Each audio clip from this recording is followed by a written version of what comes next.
Hi hello ನಮಸ್ಕಾರ ಸ್ನೇಹಿತರೆ, ನಾನು ನಿಮ್ಮ ಪ್ರೀತಿಯ ಶ್ರೀಕಾಂತ್. ಇವತ್ತಿನ ದಿನ ಮುಂದೆ ಬರುವಂಥ KS ಎಕ್ಸಾಮ್ ಆಗಲಿ, PSI, PDO, ವಿಲೇಜ್ ಅಕೌಂಟ್ ಎಲ್ಲ ಪರೀಕ್ಷೆಗಳಿಗೆ ಉಪಯೋಗವಾಗುವ ಕೆಲವು ಭಾರತ ಇತಿಹಾಸದ ಪ್ರಶ್ನೆಗಳ ಬಗ್ಗೆ ಚರ್ಚೆ ಮಾಡೋಣ. ದಯವಿಟ್ಟು ಯಾರು ವಿಡಿಯೋನ ಸ್ಕಿಪ್ ಮಾಡದೆ ಕೊನೆವರೆಗೂ ನೋಡಿ. ಮೊದಲ ಪ್ರಶ್ನೆ, ಬ್ರಹ್ಮ ಸಮಾಜದ ಸ್ಥಾಪಕರು. ನೋಡ್ರಿ, ಈ ಕ್ವಶನ್ ಅಂತೂ ಭಾಳ ಸಲ ಎಕ್ಸಾಮಲ್ಲಿ ಕ್ವಶನ್ ಕೇಳಿದ್ದಾನೆ. ಬ್ರಹ್ಮ ಸಮಾಜದ ಸ್ಥಾಪಕರು ದಯಾನಂದ ಸರಸ್ವತಿ, ರಾಜಾರಾಮ್ ಮೋಹನ್ ರಾಯ್, ಜ್ಯೋತಿಬಾ ಫುಲೆ, ಸ್ವಾಮಿ ವಿವೇಕಾನಂದರು. ಇದಕ್ಕೆ ಸರಿಯಾದ ಉತ್ತರ ರಾಜಾರಾಮ್ ಮೋಹನ್ ರಾಯ್ ಅವರು. ರಾಜಾರಾಮ್ ಮೋಹನ್ ರಾಯ್ ಅವರು 1828ರಲ್ಲಿ ಬ್ರಹ್ಮ ಸಮಾಜವನ್ನು ಸ್ಥಾಪನೆ ಮಾಡ್ತಾರೆ. ಅದೇ ರೀತಿ ದಯಾನಂದ ಸರಸ್ವತಿಯವರು ಆರ್ಯ ಸಮಾಜ ಸ್ಥಾಪನೆ ಮಾಡ್ತಾರೆ. ಇದು ಕೂಡ ಕ್ವಶನ್ ಆಗಿದೆ. ದಯಾನಂದ ಸರಸ್ವತಿ ಆರ್ಯ ಸಮಾಜ. ಅದೇ ರೀತಿ ಜ್ಯೋತಿಬಾ ಫುಲೆ ಅವರು ಸತ್ಯಶೋಧಕ ಸಮಾಜ. ಜ್ಯೋತಿಬಾ ಫುಲೆ ಸತ್ಯಶೋಧಕ ಸಮಾಜ.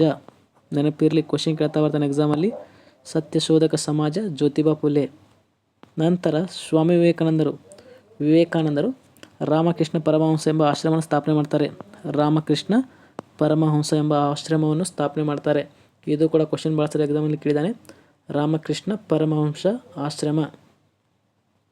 ನಂತರ ಎರಡನೇ ಪ್ರಶ್ನೆ, ಅದ್ವೈತ ಸಿದ್ಧಾಂತದ ಪ್ರತಿಪಾದಕರು ಶಂಕರಾಚಾರ್ಯರು, ಮಧ್ವಾಚಾರ್ಯರು, ರಾಮಾನುಜಾಚಾರ್ಯರು, ಬಸವೇಶ್ವರರು. ಇದಕ್ಕೆ ಸರಿಯಾದ ಉತ್ತರ ಶಂಕರಾಚಾರ್ಯರು ಅದ್ವೈತ ಸಿದ್ಧಾಂತವನ್ನು ಪ್ರತಿಪಾದನೆ ಮಾಡುತ್ತಾರೆ. ಅದೇ ರೀತಿ ಮಧ್ವಾಚಾರ್ಯರು ದ್ವೈತ ಸಿದ್ಧಾಂತ ಮಧ್ವಾಚಾರ್ಯರು ಪ್ರತಿಪಾದನೆ ಮಾಡ್ತಾರೆ. ನಂತರ ರಾಮಾನುಜಾಚಾರ್ಯರು ರಾಮಾನುಜಾಚಾರ್ಯ ಸಿದ್ಧಾಂತ ವಿಶಿಷ್ಟಾದ್ವೈತ. ನೆನಪಿರಲಿ, ಕ್ವಶನ್ ಕೇಳ್ತಾ ಬರ್ತಾನೆ. ರಾಮಾನುಜಾಚಾರ್ಯರು ವಿಶಿಷ್ಟಾದ್ವೈತ. ನಂತರ ಬಸವೇಶ್ವರರು ಶಕ್ತಿ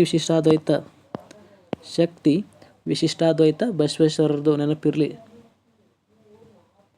ನಂತರ ಮೂರನೇ ಪ್ರಶ್ನೆ, ಪ್ರಥಮ ಸ್ವಾತಂತ್ರ್ಯ ಸಂಗ್ರಾಮ ನಡೆದ ವರ್ಷ 1857, 1885, 1905, 1930. ಇದಕ್ಕೆ ಸರಿಯಾದ ಉತ್ತರ 1857ರಲ್ಲಿ ಪ್ರಥಮ ಸ್ವಾತಂತ್ರ್ಯ ಸಂಗ್ರಾಮ ನಡೆಯುತ್ತದೆ. ಅದೇ ರೀತಿ 1885ರಲ್ಲಿ ರಾಷ್ಟ್ರೀಯ ಕಾಂಗ್ರೆಸ್ ಸ್ಥಾಪನೆಯಾಗುತ್ತದೆ. ನೆನಪಿರಲಿ, ರಾಷ್ಟ್ರೀಯ ಕಾಂಗ್ರೆಸ್ ಸ್ಥಾಪನೆ 1885ರಲ್ಲಿ. ನಂತರ 1905ರಲ್ಲಿ ಬಂಗಾಳದ ವಿಭಜನೆ. ನೋಡ್ರಿ, 1905 ಬಂಗಾಳದ ವಿಭಜನೆ ಲಾರ್ಡ್ ಕರ್ಜನ್ ಮಾಡ್ತಾನೆ. ಬಂಗಾಳದ ವಿಭಜನೆ 1905. ನಂತರ 1939 ದಂಡಿ ಉಪವಾಸ ಸತ್ಯಾಗ್ರಹ. ಗಾಂಧೀಜಿಯವರು ದಂಡಿ ಉಪವಾಸ ಸತ್ಯಾಗ್ರಹವನ್ನು 1930ರಲ್ಲಿ ಪ್ರಾರಂಭ ಮಾಡ್ತಾರೆ. ಇದು ಕೂಡ ಭಾಳ ಸಲ ಎಕ್ಸಾಮಲ್ಲಿ ಕ್ವಶನ್ ಕೇಳಿದ್ದಾನೆ. ಇಷ್ಟೆಲ್ಲ ಮಾಹಿತಿ ನೆನಪಿರಲಿ. ನಂತರ ನಾಲ್ಕನೇ ಪ್ರಶ್ನೆ, ಮುದ್ರಾರಾಕ್ಷಸ ಕೃತಿ ಬರೆದವರು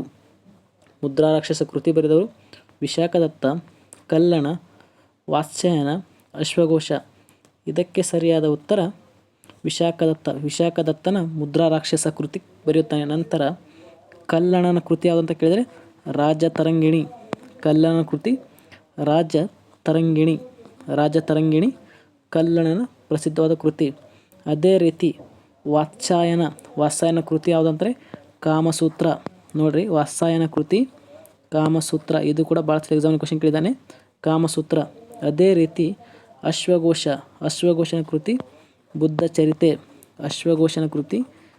ಚರಿತೆ. ನೆನಪಿರಲಿ, ಅಶ್ವಘೋಷನ ಕೃತಿ ಬುದ್ಧ ಚರಿತೆ. ಇಷ್ಟೆಲ್ಲ ಮಾಹಿತಿ ನೆನಪಿರಲಿ. ನಂತರ ಐದನೇ ಪ್ರಶ್ನೆ, ಗಾಂಧೀಜಿಯವರು ರಚಿಸಿದ ಕೃತಿಗಳು ideas of nation, young India, Harijan, Hind Swaraj, Yugantar, Raghuvamsha. ಇದಕ್ಕೆ ಸರಿಯಾದ ಉತ್ತರ ಯಂಗ್ ಇಂಡಿಯಾ, ಹರಿಜನ್, ಹಿಂದ್ ಸ್ವರಾಜ್. ಗಾಂಧೀಜಿಯವರ ಕೃತಿಗಳು ಯಂಗ್ ಇಂಡಿಯಾ, ಹರಿಜನ್, ಹಿಂದ್ ಸ್ವರಾಜ್. ಅದೇ ರೀತಿ ಐಡಿಯಾಸ್ ಆಫ್ ನೇಷನ್, ಇದು ಯಾರ ಕೃತಿ ಅಂತ ಕೇಳಿದರೆ ಅಂಬೇಡ್ಕರ್ದು. ನೆನಪಿರಲಿ, ಅಂಬೇಡ್ಕರ್ದ ಕೃತಿ ಐಡಿಯಾಸ್ ಆಫ್ ನೇಷನ್. ನಂತರ ಯುಗಾಂತರ ಕೃತಿ ಅರವಿಂದ್ ಘೋಷ್ ಅವ್ರದ್ದು.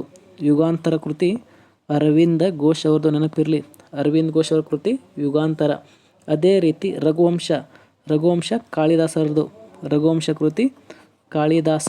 ಇದು ಕೂಡ ಕ್ವಶನ್ ಕೇಳಿದ್ದಾನೆ, ರಘುವಂಶ ಕಾಳಿದಾಸ. ನಂತರ ಆರನೇ ಪ್ರಶ್ನೆ, ನಾಟ್ಯಶಾಸ್ತ್ರ ಎಂಬ ಗ್ರಂಥವನ್ನು ರಚಿಸಿದವರು ನಾಟ್ಯಶಾಸ್ತ್ರ ಎಂಬ ಗ್ರಂಥವನ್ನು ರಚಿಸಿದವರು ಅಮರಸಿಂಹ, ಭರತಮುನಿ, ಮೆಗಾಸ್ತನಿಸ್, ಕೌಟಿಲ್ಯ. ಇದಕ್ಕೆ ಸರಿಯಾದ ಉತ್ತರ ಭರತಮುನಿ. ಭರತಮುನಿಯ ನಾಟ್ಯಶಾಸ್ತ್ರ ಗ್ರಂಥ ನೆನಪಿರಲಿ, ಭರತಮುನಿಯ ನಾಟ್ಯಶಾಸ್ತ್ರ ಗ್ರಂಥ. ಅದೇ ರೀತಿ ಅಮರಸಿಂಹನ ಅಮರಕೋಶ ನೆನಪಿರಲಿ, ಅಮರಸಿಂಹನ ಅಮರಕೋಶ ಕೃತಿ ರಚಿಸ್ತಾರೆ ನೆನಪಿರಲಿ. ಅದೇ ರೀತಿ ಮೆಗಾಸ್ತನಿಸ್ನ ಮೆಗಾಸ್ತನಿಸ್ನ ಕೃತಿ ಇಂಡಿಕಾ. ನಂತರ ಕೌಟಿಲ್ಯನ ಕೃತಿ ಗೊತ್ತಿದೆ ನಿಮಗೆ, ಅರ್ಥಶಾಸ್ತ್ರ. ಕೌಟಿಲ್ಯನ ಕೃತಿ ಅರ್ಥಶಾಸ್ತ್ರ. ಇದು ಕೂಡ ಭಾಳ ಸಲ ಎಕ್ಸಾಮಲ್ಲಿ ಕ್ವಶನ್ ಕೇಳಿದ್ದಾನೆ, ಕೌಟಿಲ್ಯನ ಕೃತಿ ಅರ್ಥಶಾಸ್ತ್ರ. ನಂತರ 7ನೇ ಪ್ರಶ್ನೆ, LK ಅಡ್ವಾಣಿ ಅವರ ಪ್ರಸಿದ್ಧ ಕೃತಿ. ಇದು ಲಾಸ್ಟ್ ಟೈಮ್ FD ಎಕ್ಸಾಮಲ್ಲಿ ಕ್ವಶನ್ ಕೇಳಿದ್ದಾನೆ. LK ಅಡ್ವಾಣಿ ಅವರ ಪ್ರಸಿದ್ಧ ಕೃತಿ my country my life, the Indian struggle, history of Congress, unhappy India. ಇದಕ್ಕೆ ಸರಿಯಾದ ಉತ್ತರ my country my life. LK ಅಡ್ವಾಣಿಯವರ ಪ್ರಸಿದ್ಧವಾದ ಕೃತಿಯಾಗಿದೆ. ಅದೇ ರೀತಿ ದ ಇಂಡಿಯನ್ ಸ್ಟ್ರಗಲ್, ಇದು ಯಾರ ಕೃತಿ ಅಂತ ಕ್ವಶನ್ ಕೇಳ್ತಾನೆ, ಅದು ಸುಭಾಷ್ ಚಂದ್ರ ಬೋಸ್ ಅವ್ರದ್ದು. The Indian struggle Subhash Chandra Bose ಅವರ ಪ್ರಸಿದ್ಧವಾದ ಕೃತಿಯಾಗಿದೆ. ಅದೇ ರೀತಿ ಹಿಸ್ಟ್ರಿ ಆಫ್ ಕಾಂಗ್ರೆಸ್ ಪಟ್ಟಾಭಿ ಸೀತಾರಾಮಯ್ಯ. ಪಟ್ಟಾಭಿ ಸೀತಾರಾಮಯ್ಯ ಅವ್ರದ್ದು ಹಿಸ್ಟ್ರಿ ಆಫ್ ಕಾಂಗ್ರೆಸ್. ನಂತರ ಅನ್ಹ್ಯಾಪಿ ಇಂಡಿಯಾ ಲಾಲಾ ಲಜಪತ್ ರಾಯ್ ಅವ್ರದ್ದು ಅನ್ಹ್ಯಾಪಿ ಇಂಡಿಯಾ. ಇದು ಕೂಡ ಭಾಳ ಸಲ ಎಕ್ಸಾಮಲ್ಲಿ question ಕೇಳಿದ್ದಾನೆ, unhappy India Lala Lajpat Roy. ನಂತರ ಗೀತಗೋವಿಂದ ಎಂಬ ಕೃತಿಯನ್ನು ರಚಿಸಿದವರು ಹಾಲ, ಹರ್ಷವರ್ಧನ, ವಿಷ್ಣು ಶರ್ಮ, ಜಯದೇವ. ಇದಕ್ಕೆ ಸರಿಯಾದ ಉತ್ತರ ಜಯದೇವನು ಗೀತಗೋವಿಂದ ಎಂಬ ಕೃತಿಯನ್ನು ರಚನೆ ಮಾಡ್ತಾನೆ. ಅದೇ ರೀತಿ ಹಾಲ ಅಂತೂ ಗೊತ್ತಿದೆ, ಹಾಲನ ಕೃತಿ ಗಾಥಾ ಸಪ್ತಸತಿ ಹಾಲನ ಕೃತಿ. ಅದೇ ರೀತಿ ಹರ್ಷವರ್ಧನ ಪ್ರಮುಖ 3 ಕೃತಿಗಳು ಅಂತ ಕೇಳ್ತಾನೆ ನಮಗೆ. ಒಂದು NRP ಅಂತ ನೆನಪಿಟ್ಕೊಳ್ಳಿ, ನಾಗನಂದ ರತ್ನಾವಳಿ ಪ್ರಿಯದರ್ಶಿನಿ. ಹರ್ಷವರ್ಧನ 3 ಪ್ರಮುಖ ಕೃತಿಗಳು. ಹರ್ಷಚರಿತೆ ಬಾಣಭಟ್ಟ ಬರಿತಾನೆ, ಕನ್ಫ್ಯೂಸ್ ಮಾಡ್ಕೋಬೇಡ್ರಿ. ನಂತರ ವಿಷ್ಣು ಶರ್ಮನ ಪ್ರಮುಖವಾದ ಕೃತಿ ಅಂತ ಕೇಳ್ತಾನೆ, ಅದು ಪಂಚತಂತ್ರ. ವಿಷ್ಣು ಶರ್ಮನ ಪಂಚತಂತ್ರ. ಇಷ್ಟೆಲ್ಲ ಮಾಹಿತಿ ನೆನಪಿರಲಿ, ವಿಷ್ಣು ಶರ್ಮನ ಪಂಚತಂತ್ರ. ನಂತರ 9ನೇ ಪ್ರಶ್ನೆ, ಆಧುನಿಕ ಭಾರತದ ಪಿತಾಮಹ ಎಂದು ಹೆಸರಾದವರು. Doctor BR Ambedkar, Verghese Kurien, Rajaram Mohan Roy, Salim Ali. ಇದಕ್ಕೆ ಸರಿಯಾದ ಉತ್ತರ ರಾಜಾರಾಮ್ ಮೋಹನ್ ರಾಯ್. ನಾವು ಆಧುನಿಕ ಭಾರತದ ಪಿತಾಮಹ ಎಂದು ಕರೆಯುತ್ತೇವೆ. ಅದೇ ರೀತಿ ಸಂವಿಧಾನದ ಪಿತಾಮಹ ಅಂಬೇಡ್ಕರ್, ಡಾಕ್ಟರ್ BR ಅಂಬೇಡ್ಕರ್ ಸಂವಿಧಾನದ ಪಿತಾಮಹ. ಅದೇ ರೀತಿ ಶ್ವೇತಕ್ರಾಂತಿಯ ಪಿತಾಮಹ ವರ್ಗೀಸ್ ಕುರಿಯನ್. ನಂತರ ಸಲೀಂ ಅಲಿ ಪಕ್ಷಿ ಕ್ರಾಂತಿಯ ಪಿತಾಮಹ ಅಥವಾ ಪಕ್ಷಿ ಪ್ರೇಮಿ ಅಥವಾ ಪಕ್ಷಿ ಪಿತಾಮಹ ಅಂತ ಕರಿತೀವಿ ನಾವು. ಸಲೀಂ ಅಲಿನ ಪಕ್ಷಿ ಪ್ರೇಮಿ ಅಂತ ಕರಿತೀವಿ, ಪಕ್ಷಿಶಾಸ್ತ್ರದ ಪಿತಾಮಹ ಅಂತ ಕರಿತೀವಿ, ನೆನಪಿರಲಿ. ನಂತರ ಖಜುರಾಹೋ ದೇವಾಲಯವನ್ನು ಕಟ್ಟಿಸಿದವರು ಯಾರು ಅಂತ ಪ್ರಶ್ನೆ ಕೇಳ್ತಿದ್ದಾನೆ. ಬಾದಾಮಿ ಚಾಲುಕ್ಯರು, ಹೊಯ್ಸಳರು, ಚಂದೇಲರು, ರಾಷ್ಟ್ರಕೂಟರು. ಇದಕ್ಕೆ ಸರಿಯಾದ ಉತ್ತರ ಚಂದೇಲರು ಖಜುರಾಹೋ ದೇವಾಲಯವನ್ನು ಕಟ್ಟಿಸುತ್ತಾರೆ. ಖಜುರಾಹೋ ದೇವಾಲಯ ಯಾವ ರಾಜ್ಯದಲ್ಲಿದೆ ಅಂತ ಕೇಳಿದರೆ ಅದು ಮಧ್ಯಪ್ರದೇಶ, ನೆನಪಿರಲಿ. ಖಜುರಾಹೋ ದೇವಾಲಯ ಮಧ್ಯಪ್ರದೇಶದಲ್ಲಿ ಕಂಡುಬರ್ತೈತಿ. ಅದೇ ರೀತಿ ಖಜುರಾಹೋ ದೇವಾಲಯ 1982ರಲ್ಲಿ ವಿಶ್ವ ಪಾರಂಪರಿಕ ಪಟ್ಟಿಗೆ ಸೇರಿಸಲಾಗಿದೆ. ಇದು ಕೂಡ ಕ್ವಶನ್ ಕೇಳಿದ್ದಾನೆ KS ಎಕ್ಸಾಮಲ್ಲಿ. 1982ರಲ್ಲಿ ಚಂದೇಲರು ಕಟ್ಟಿದ ಖಜುರಾಹೋ ದೇವಾಲಯ ವಿಶ್ವ ಪಾರಂಪರಿಕ ಪಟ್ಟಿಗೆ ಸೇರ್ಪಡೆಯಾಗಿದೆ, ನೆನಪಿರಲಿ. ನಂತರ ನಾಗರಿಕತೆಗಳ ತೊಟ್ಟಿಲು ಮತ್ತು ಸಮಾಧಿ ಎಂದು ಕರೆಯುವರು. ಈ ಕೆಳಗಿನ ಯಾವುದನ್ನು ನಾಗರಿಕತೆಯ ತೊಟ್ಟಿಲು ಮತ್ತು ಸಮಾಧಿ ಎಂದು ಕರೆಯುತ್ತಾರೆ ಅಂತ ಪ್ರಶ್ನೆ ಕೇಳ್ತಿದ್ದಾರೆ. ಈಜಿಪ್ಟ್ ನಾಗರಿಕತೆ, ಮೆಸೊಪೊಟೇಮಿಯಾ ನಾಗರಿಕತೆ, ಸಿಂಧೂ ನಾಗರಿಕತೆ, ಚೀನಾ ನಾಗರಿಕತೆ. ಇದಕ್ಕೆ ಸರಿಯಾದ ಉತ್ತರ ಮೆಸೊಪೊಟೇಮಿಯಾ ನಾಗರಿಕತೆ ನಾವು ನಾಗರಿಕತೆಗಳ ತೊಟ್ಟಿಲು ಮತ್ತು ಸಮಾಧಿ ಎಂದು ಕರೆಯುತ್ತಾರೆ. ನಂತರ ಭಾರತದ ನಾಗರಿಕತೆಗಳ ತೊಟ್ಟಿಲು ಅಂತ ಕೇಳಿದರೆ ಸಿಂಧೂ ನಾಗರಿಕತೆ. ನೋಡ್ರಿ, ಭಾರತದ ನಾಗರಿಕತೆಗಳ ತೊಟ್ಟಿಲು ಅಂತ ಕೇಳಿದರೆ ಅದು ಸಿಂಧೂ ನಾಗರಿಕತೆ, ನೆನಪಿರಲಿ. ನಂತರ ಸಂಗಮ್ ಸಾಹಿತ್ಯದ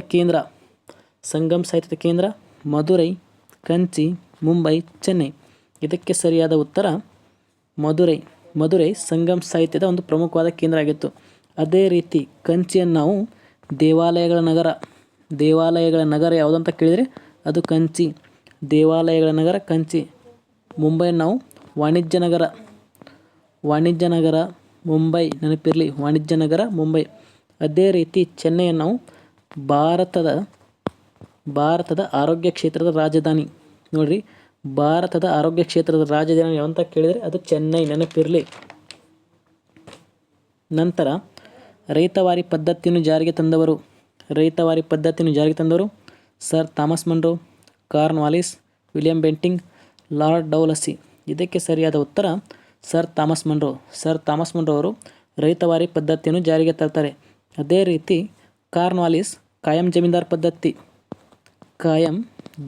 ಪದ್ಧತಿ ಜಾರಿಗೆ ತಂದವರು ಅಂತ ಕೇಳಿದರೆ ಅದು ಲಾರ್ಡ್ ಕಾರ್ನ್ವಾಲಿಸ್.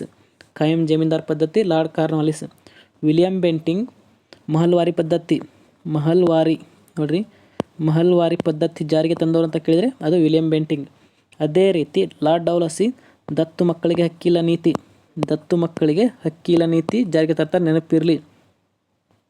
ನಂತರ ಚಾಲುಕ್ಯರ ಸೇನೆಯು ಈ ಕೆಳಗಿನ ಯಾವ ಹೆಸರಿನಿಂದ ಗುರುತಿಸಿಕೊಂಡಿತ್ತು?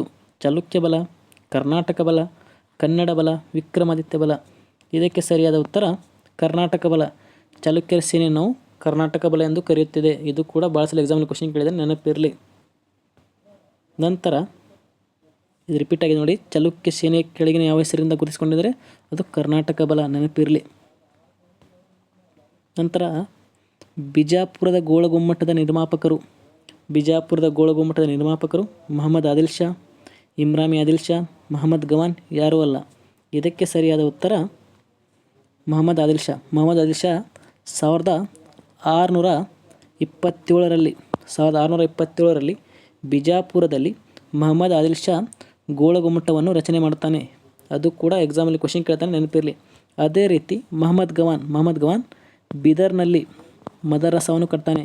ಮದರಸಾ ಅಂದರೆ ಒಂದು ವಿಶ್ವವಿದ್ಯಾಲಯ. ಬೀದರ್ನಲ್ಲಿ ಮದರಸಾವನ್ನು ನಿರ್ಮಾಣ ಮಾಡಿದವರು ಯಾರಂತ ಕ್ವಶನ್ ಕೇಳಿದರೆ ಅದು ಮಹಮ್ಮದ್ ಗವಾನ್. ಇಷ್ಟೆಲ್ಲ ವಿಚಾರಗಳನ್ನು ಪ್ರಮುಖವಾಗಿ ಇತಿಹಾಸದ ಬಗ್ಗೆ ತಿಳಿಯಬೇಕು. ಯಾಕಂದರೆ ಯಾವುದೇ ಎಕ್ಸಾಮ್ ಬರ್ರಿ ಇತಿಹಾಸದ ಮೇಲೆ 15, 16 ಇಲ್ಕಂದರೆ 10 ಕ್ವಶನ್ ಕೇಳ್ತಾ ಬರ್ತಾನೆ. ಆದ್ದರಿಂದ ನಾನು ನೀಡಿದಂಥ ಮಾಹಿತಿ ತಮಗೆ ಇಷ್ಟವಾಗಿದ್ದರೆ ನನ್ನ ಚಾನಲ್ನ ದಯವಿಟ್ಟು ಸಬ್ಸ್ಕ್ರೈಬ್ ಮಾಡಿ, ಲೈಕ್ ಮಾಡಿ, ಶೇರ್ ಮಾಡಿ, ನಿಮ್ಮ ಸ್ನೇಹಿತರಿಗೂ ಕೂಡ ತಿಳಿಸಿ. ಅದೇ ರೀತಿ ಯಾರು ಟೆಲಿಗ್ರಾಮ್ಗೆ ಜಾಯ್ನ್ ಆಗಿಲ್ಲ, ಡಿಸ್ಕ್ರಿಪ್ಷನಲ್ಲಿ ಟೆಲಿಗ್ರಾಮ್ ಚಾನಲ್ ಲಿಂಕ್ ಇರುತ್ತೆ, ದಯವಿಟ್ಟು ಜಾಯ್ನ್ ಆಗಿ. ಮತ್ತೆ ಮುಂದಿನ ತರಗತಿಯಲ್ಲಿ ಸಿಗೋಣ. ಎಲ್ಲರಿಗೂ ಧನ್ಯವಾದಗಳು.